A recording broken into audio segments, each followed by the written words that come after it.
Bonjour à tous, bienvenue dans cette capsule. Je vais vous parler aujourd'hui des énergies de la nouvelle lune du 18 juin et du solstice du 21 juin 2023.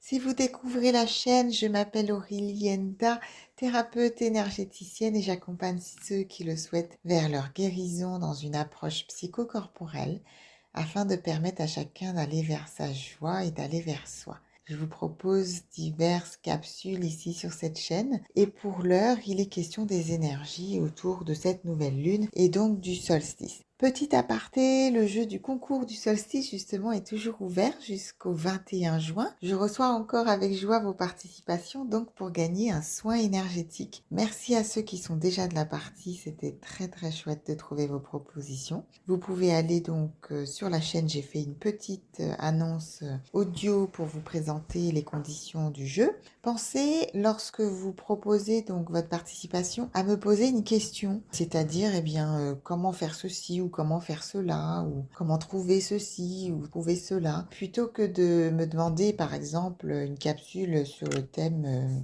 au hasard de la joie. Vous voyez, le sujet est beaucoup trop vaste pour être abordé dans un laps de temps de 15 minutes. Je veux ces vidéos relativement courtes. Donc pensez à poser une question précise, ce sera plus adapté pour moi pour vous répondre. Allons donc voir maintenant cette période à ce qu'elle nous amène. Je vous souhaite une très belle écoute.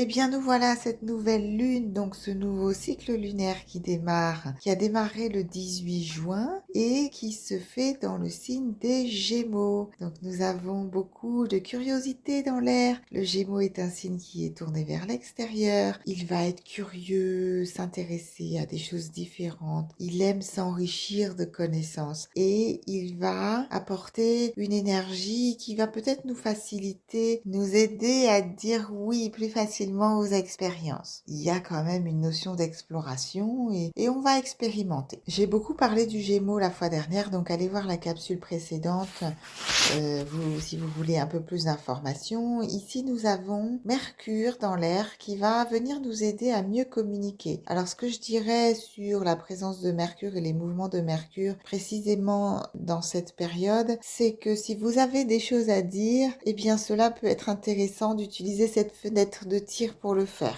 Voilà, peut-être qu'il y a des choses que vous gardez sous le coude depuis quelque temps, eh bien, ça peut être une bonne période pour exprimer. Alors, pas seulement dire, mais communiquer, donc s'assurer que l'autre en face ait bien compris ce qu'on voulait dire, parce que Mercure va nous apporter donc des énergies favorables pour cela, et avec une dynamique derrière relativement rationnelle, je dirais, voire même structurée, qui pourrait nous aider à ne pas partir trop dans l'émotionnel et à pas se laisser trop déborder. Donc profitez, c'est l'occasion. On a toujours des choses à dire.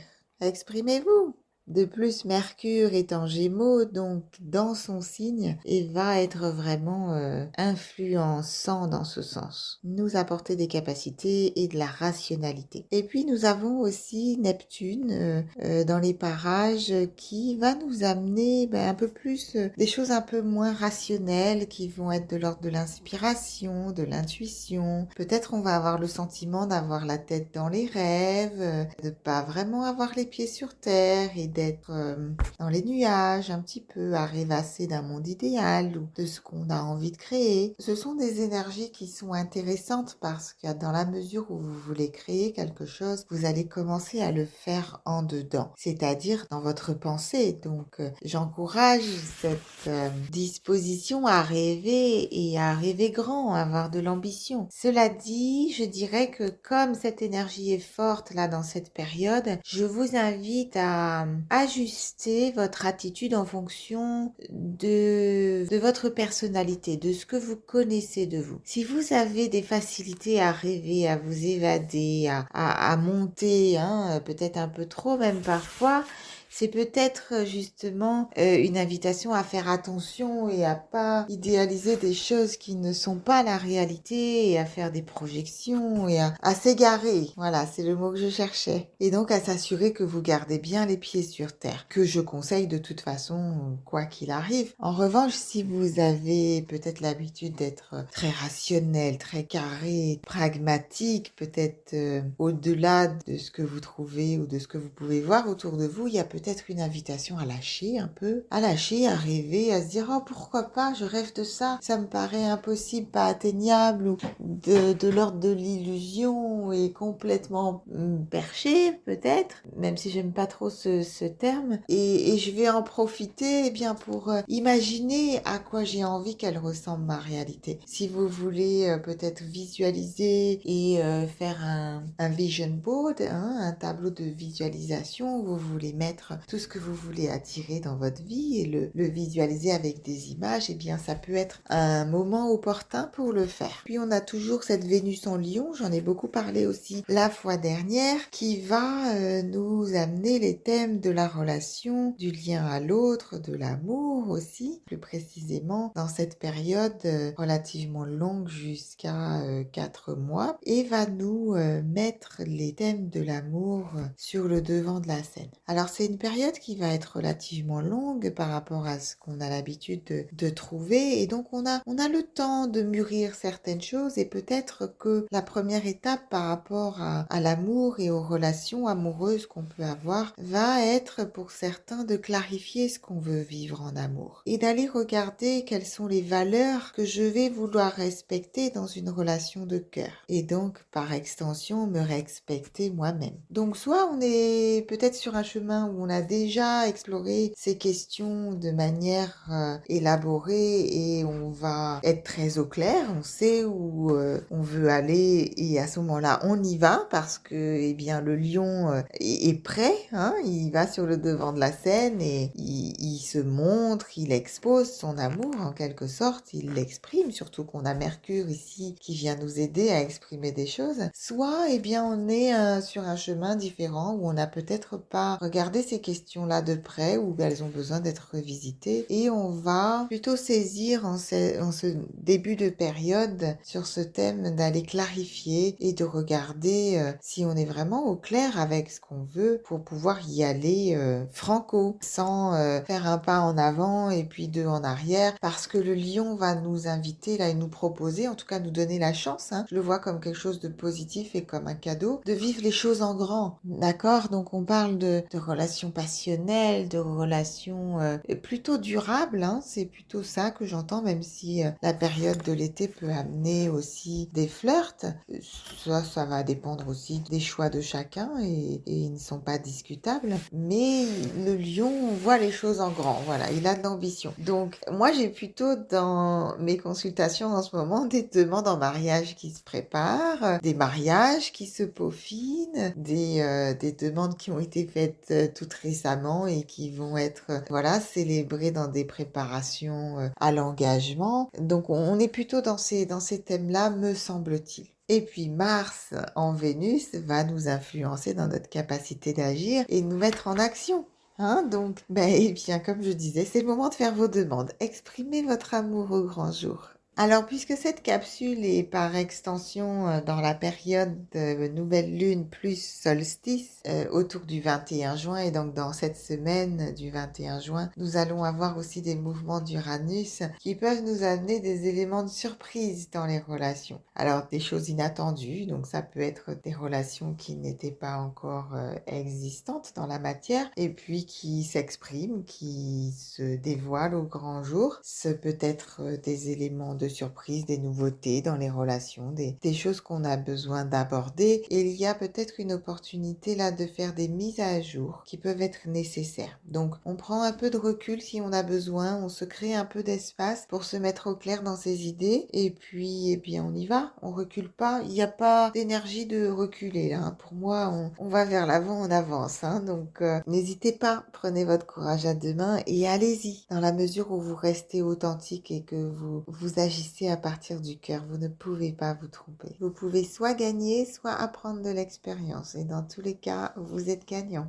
Nous avons aussi d'autres aspects qui vont pas concerner les relations amoureuses dans cette période, mais plutôt les projets, je dirais, puisque Jupiter et Saturne vont être aussi très présents et nous apporter des influences qui vont venir soutenir des volontés d'expansion. Donc, qui dit volonté d'expansion de notre être va plutôt se rapporter pour moi à nos projets, à comment dans mon individualité je grandis, je sors de ma zone de connu pour aller élargir mon champ d'action, mon champ de réalisation par rapport à qui je suis vraiment. Et ça, ce sont des choses qui arrivent plutôt, non pas dans une phase de démarrage, mais plutôt on va regarder là comment les projets que vous avez envisagés en début d'année, ou je dirais plutôt février-mars 2023, commencent à prendre forme dans votre réalité et commencent à bourgeonner, je dirais. Et c'est le moment de rajouter peut-être un peu plus de structure et en tout cas d'y travailler avec sagesse. Et puis nous avons ce solstice le 21 juin qui est comme tous les ans un pic d'énergie, un pic de lumière. Le solstice va être le moment où la lumière est à son summum, donc nous avons le plus de minutes de lumière dans une journée et ce soleil il va rentrer dans le signe du Cancer. Alors, le signe du Cancer, c'est un signe très doux, c'est un signe d'eau et c'est un moment de célébration. Donc, on veut célébrer ensemble. Le Cancer nous parle de la famille, de ceux que l'on porte dans notre cœur, nos amis, avec qui on veut partager, vraiment ceux de qui on a envie de s'entourer, comme pour se sentir dans notre cocon, avec ce confort des gens qui nous sont chers et avec qui on a vraiment envie de partager. Donc, il y a une invitation à célébrer, à se rassembler pour créer du lien. Ce sont les valeurs humaines qui sont mises à l'honneur et donc la joie de pouvoir se rassembler pour créer des souvenirs ensemble et pour nourrir notre joie intérieure. Le solstice, c'est aussi un moment où il y a beaucoup de célébrations, donc où beaucoup de personnes vont sortir. Il y a en tout cas beaucoup d'événements, de rassemblements, des grandes foules, etc. Ce qui est très bien. Moi, j'aime beaucoup m'amuser, donc pas de problème avec ça. Là, ce que je dirais dans cette période, il y a une proposition là de choisir l'environnement et le contexte qui va nous faire nous sentir entourés, vraiment de gens qui sont en lien dans le cœur. Alors, aller à un grand événement où vous allez avoir plus de 1000 personnes, dans un événement de taille, pourquoi pas, mais essayez peut-être d'y joindre vraiment les personnes qui vous sont chères parce qu'il est vraiment question ici de personnes qui nous touchent dans nos cœurs et avec qui on a vraiment envie de partager. Voyez, plutôt que d'assister à un événement, je dirais de manière un peu plus superficielle, sans connexion d'humain à humain, je vais le dire comme ça. Voilà, donc pour les célébrations du solstice, et je vous propose maintenant d'aller regarder la lecture énergétique et les cartes que je vous ai tirées pour cette période. Commençons avec l'énergie de cette période. Nouvelle lune et solstice. Je découvre la carte en même temps que vous. J'ai une couleur ici qui va nous parler d'amour universel. Rien que ça. Vraiment, les thèmes de l'amour sont au cœur de la période. C'est magnifique. Il est question donc ici de modèles de cœur. Nous avons des modèles peut-être qui nous sont présentés et qui vont peut-être nous inspirer à savoir comment mettre en forme cet amour dans la matière et peut-être qu'ils vont venir nous guider dans cette période. Je vous le souhaite. Il y a peut-être une invitation à ouvrir les yeux et à regarder parce que parfois ils nous sont présentés et on n'y prête pas forcément attention. Donc il y a quand même une énergie vraiment centrée au niveau du cœur ici où on accueille avec cœur les choses. Il n'est pas question de changer l'autre, de changer les cours des choses. Il est question de regarder avec sagesse, peut-être dans quoi se trouve l'autre, mais pour autant rester dans son cœur, rester centré dans cette énergie puissante qui apporte des vibrations lumineuses et qui peuvent aussi influencer les personnes qui sont autour de nous, sans qu'on ait rien à faire, hein. Attention, je ne parle pas d'action dans cette carte.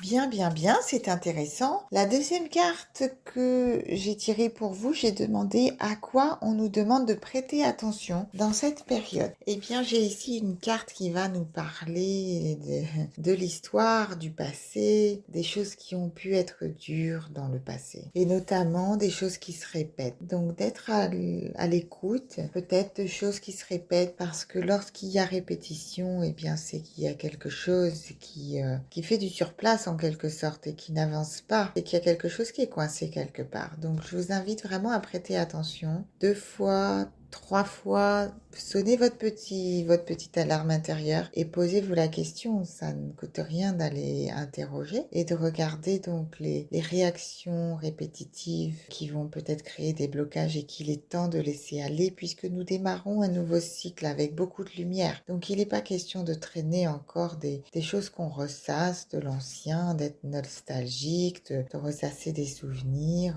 On a envie de laisser aller tout ça et de se mettre sous ce bain de lumière que nous apporte le soleil. Je ne m'attendais pas du tout à ça. Bon, je découvre les cartes en même temps que vous, hein. Donc, la question suivante que j'ai posée pour vous, puisqu'il est question d'amour et de relations, et comment pouvons-nous mettre toutes les chances de notre côté pour favoriser les relations amoureuses dans cette période? Alors, soit des nouvelles relations pour ceux qui considèrent qu'il y a de la place pour de nouvelles relations, soit favoriser la relation existante et l'harmonie dans la relation. Eh bien, j'ai une couleur ici qui va nous parler d'engagement. Décidément, ça revient, hein. Le fait de se compromettre, de s'engager et puis surtout, de clarifier tout ce qui n'est pas clair autour de l'amour. Donc tout ce qui n'est pas de l'amour et qui va être relatif au sexe, au pouvoir, à l'argent, dans quelque chose de désaligné ou dysfonctionnant, doit disparaître. Et cela inclut le détachement des amours perdus. Vos fantômes, que vous en soyez conscient ou pas d'anciennes relations, c'est plus l'heure. Voilà, il est question de crise d'élimination et de dégager toutes les choses qui peuvent être à l'origine de conflits potentiellement à venir et de s'assurer qu'on a fait du ménage. Bon, si on veut quelque chose d'aligné, eh bien, il faut faire le travail pour laisser ce qui n'est pas aligné. C'est amusant parce que cette carte, elle vient juste après la carte sur les choses du passé qui sont à laisser aller. Donc, il y a quand même un peu de ça encore dans l'air, hein. Ensuite, la carte suivante, j'ai demandé comment poursuivre l'expansion de nos projets, puisque là dans le ciel, on a quand même des mouvements de planètes qui nous aident. Comment favoriser cette expansion par rapport à nos projets? Eh bien, j'ai une carte qui va nous parler de structure. Bingo. C'est très aligné avec ce qu'on a vu tout à l'heure. J'ai déjà parlé de structuration quand on parlait du ciel. Et au moment où je vous ai enregistré cette partie, je n'avais pas encore tiré les cartes, hein. Donc ça revient, c'est très aligné. Et donc, pour poursuivre l'expansion de nos projets, il est question de solidifier sa confiance en soi et le respect de soi, favoriser l'intellect qui va venir nous aider à mettre de la structure et puis d'avoir suffisamment de sûreté pour donner son opinion. Voilà, exprimer, c'est aussi se montrer, hein, se mettre en avant, se mettre en vue, être visible. Donc on a aussi ce savoir-faire, on a cette capacité à offrir nos talents et il est plus question maintenant de laisser ça dans le placard. Comme si c'était pour dire ça avait été suffisamment mûri, travaillé. Maintenant il est question bien de dire son opinion, de se montrer dans la structure, de faire en sorte que ce soit offert au reste du monde. Et donc on arrête de se raconter qu'on n'a pas suffisamment confiance en soi ou que nos projets ne sont pas suffisamment valides. Il y a un moment donné où il faut aller dans l'expérience. Donc, écoutez, puisque le Gémeaux nous parle d'aventure et d'exploration, allons-y, expérimentons. Et puis, je termine avec une dernière carte où j'ai demandé qu'est-ce qu'on ne fait pas pendant cette période. Parce que c'est pas l'heure, parce que c'est pas le moment, parce que c'est pas aligné. Qu'est-ce qu'on ne fait pas? Ici, ce que je vais vous mettre en avant, c'est la notion de fatalité. De se dire, les choses peut-être avec une teinte un peu négative, de se dire, les choses se font pas, ça ne se passe pas comme je l'avais prévu, ce n'était pas ce que j'avais imaginé, donc ça va pas se faire, et c'est toujours comme ça, et puis on se dit de toute façon, c'est sûr que ça n'allait pas marcher, et puis on se met dans une forme de fatalité. Voilà, c'est comme ça que je l'exprime, parce que ce qu'on avait prévu n'a pas lieu sous la forme qu'on avait présumée. Eh bien non, c'est pas l'heure. C'est pas de ça dont il s'agit. On n'est pas ouvert à ça pendant cette période. Ne vous autorisez pas à vous mettre dans ça. parce que ce serait une fuite et du sabotage. Que ça peut venir avec ça quand on expérimente des choses. Au début, ça se passe pas comme on avait prévu parce qu'on avait quelque chose en tête et puis la vie, elle nous apporte aussi des éléments qu'on n'avait pas anticipés parce qu'on n'est pas Dieu, parce que l'univers, il a de la matière qui nous présente selon les situations et ce n'est pas parce que ça ne se passe pas comme on avait prévu que ça ne devait pas se faire. Donc on ne se cache pas derrière ces situations qui ne prêtent pas forcément au sourire tout d'abord dans un premier temps, mais on va justement chercher ces ressources à l'intérieur pour se dire ça va bien se finir. Il y a une raison pour laquelle ça se déroule de cette manière. J'ai des choses à apprendre de cette situation si elle prend ce déroulé là précisément et il y a quelque chose pour moi donc je poursuis ma route. Je ne m'arrête pas à la première difficulté et je m'ouvre aux enseignements qui sont tout près à portée de main et qui vont me permettre de grandir puisque il est question ici d'un soutien pour favoriser nos projets et notre expansion. Donc on reste positif et constructif. C'était donc la capsule sur la nouvelle lune et le solstice d'été pour ce 21 juin. Je vous souhaite une lumineuse période. Si cette capsule vous a plu, n'hésitez pas à la partager autour de vous, à me laisser un commentaire en dessous de la vidéo, à vous abonner à la chaîne si ce n'est pas fait déjà pour recevoir les nouveautés. Et je vous retrouve très vite pour une nouvelle capsule. Je l'espère pour la nouveauté promise avant la pleine lune. Et je vous souhaite encore une fois un ciel étoilé et tout plein de lumière pour cette période. J'ai hâte aussi de lire vos propositions. Donc pour le jeu, vous avez encore jusqu'au 21. Je vous dis à bientôt. Prenez soin de vous.